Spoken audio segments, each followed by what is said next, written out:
औज़ुबिल्लाहि मिनश्शैतानिर्रजीम बिस्मिल्लाहिर्रहमानिर्रहीम। अस्सलाम वालेकुम।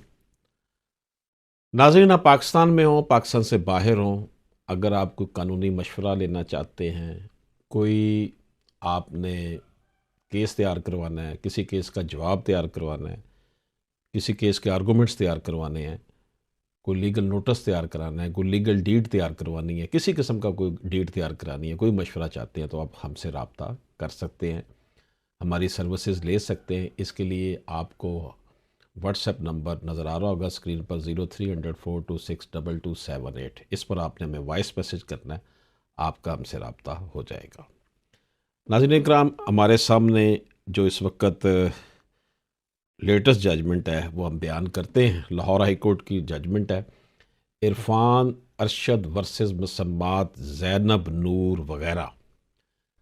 जस्टिस जवाद हसन साहब का ये फैसला है। Writ petition number 452/2024।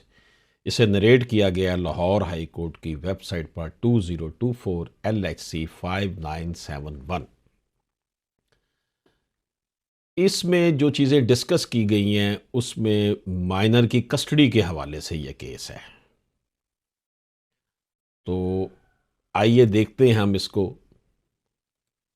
Guardian petition for permanent custody of a minor was declined by the Guardian court, but the order was set aside by district court.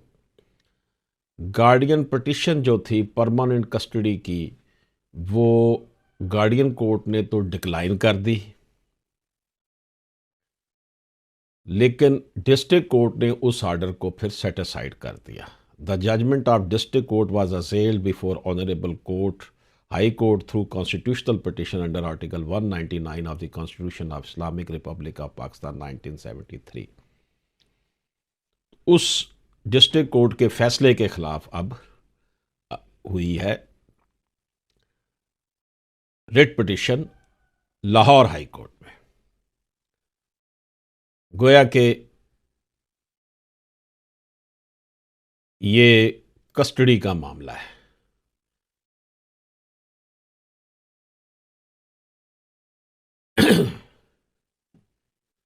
ये फैसला नाबालग बच्चे की तहवील कस्टडी के हवाले से मुख्तलिफ कानूनी असूलों और इस्लामी कानून के तहत वालदैन के हकूक़ व फ़राइज़ का अहाता करता है।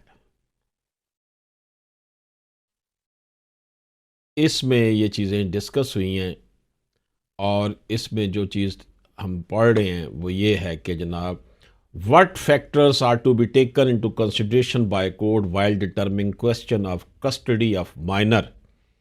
बच्चे की जब कस्टडी देनी है तो उसमें क्या क्या फैक्टर्स आपने देखने हैं।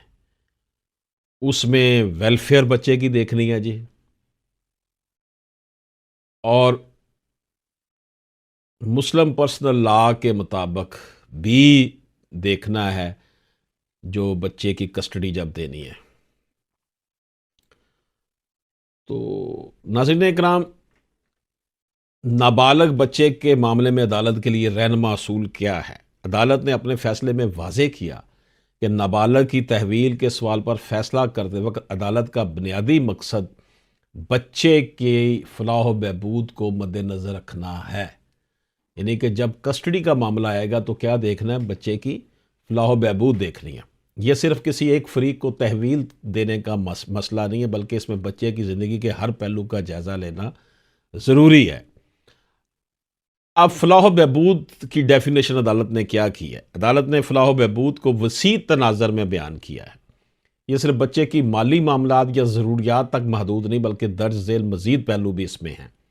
ज़हनी और जिस्मानी सेहत, बच्चे की सेहत के लिए मौजू माहौल, तलीमी ज़रूरियात, बच्चे की तालीम के लिए बेहतर मौक़े, नफसियाती सुकून, बच्चे की नफसियाती और जज्बाती नशोनुमा, मजहबी और अखलाकी इक़दार, बच्चे की अखलाकी और मजहबी तरबियत, इस्तेहकाम और तहफ़्फ़ुज़, बच्चे को मोहब्बत, शफ़क़त और रहनुमाई फ़राहम करने वाला माहौल। मुस्लिम पर्सनल लॉ जो है उसकी बुनियाद क्या है जी।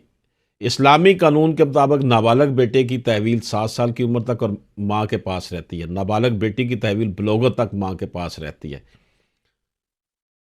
अब इस हवाले से लेकिन अदालत ने वाज़ेह किया कि यह असूल हतमी नहीं है। अगर हालात ये ज़ाहिर करें कि माँ या बाप में से किसी एक के साथ रहने से बच्चे की फलाह व बहबूद मुतासर हो सकती है तो अदालत इस असूल से इनराफ कर सकती है। गोया कि कोई हार्ड एंड फास्ट रूल नहीं है बच्चे की कस्टडी के हवाले से। सरकमस्टेंशनल एविडेंस देखनी है, हालात वाक़यात का जायज़ा लेने के बाद अदालत ने यह फ़ैसला करना होता है कि बच्चा माँ के पास जाएगा या बाप के पास जाएगा। ये बहुत बड़ा अलमिया है हमारी सोसाइटी में। डाइवोर्सेस की शरह बहुत बढ़ गई है, खुला बहुत हो रहे हैं, जिसकी वजह से बच्चा जो है वो माँ और बाप के दरमियान फुटबॉल बन जाता है। सुप्रीम कोर्ट ने राजा मोहम्मद अवैस वर्सेस मुसम्मत नाजिया जबीन 2022 SMER 2123 में यह करार दिया कि मुसलमान ज़ाती पर्सनल लॉ के तहत तहवील का हक वाहद मेयार नहीं है बल्कि बच्चे की फलाह व बहबूद अहम तरीन पहलू। यानी मुस्लिम पर्सनल लॉ के तहत ये नहीं है कि 7 साल के बाद बेटा लाजमी बाप के पास चला जाएगा या बेटी बलोगत तक लाजमी बाप माँ के पास रहेगी। इसमें देखना बच्चे की वेलफेयर है। इसी तरह महमूद अख्तर वर्सेस डिस्ट्रिक्ट जज अटक 2004 SMER 1839 में यह करार दिया गया है कि अदालत ने कहा कि वालदैन के मुस्लिम पर्सनल लॉ के तहत हक़ तहवील को बच्चे की फलाह बहबूद के असूल के तहत परखा जाएगा। यानी कि मुस्लिम पर्सनल लॉ का जो असूल है कि बच्चे को 7 साल के बाद बाप को दे सकते हैं, माँ जो है माँ के पास बेटी बलोगत तक रह सकती है, ये कानून जो है वो बच्चे की वेलफेयर पर लागू होगा।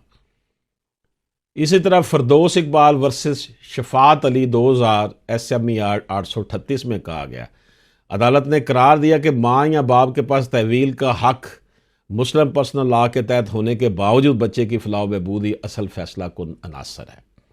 इसी तरह मुसम्मत सीमा चौधरी वर्सेस एहसान अशरफ शेख PLD 2003 SC 877 में यह कहा गया कि नाबालग की तहवील के मामले में माँ या बाप के ज़ाती हक से ज़्यादा बच्चे की फलाह बहबूद को मद्देनज़र रखा जाएगा। अदालत का फ़र्ज़ है कि तहवील के मामलात में तकनीकी नकाब या कानूनी बारीकियों की बजाय बच्चे के बेहतर मुस्तकबिल को तरजीह दे। वालदैन के हकूक़ और बच्चे की फलाह में टकराव की सूरत में बच्चे की भलाई को फ़ौक़ियत दी जाए।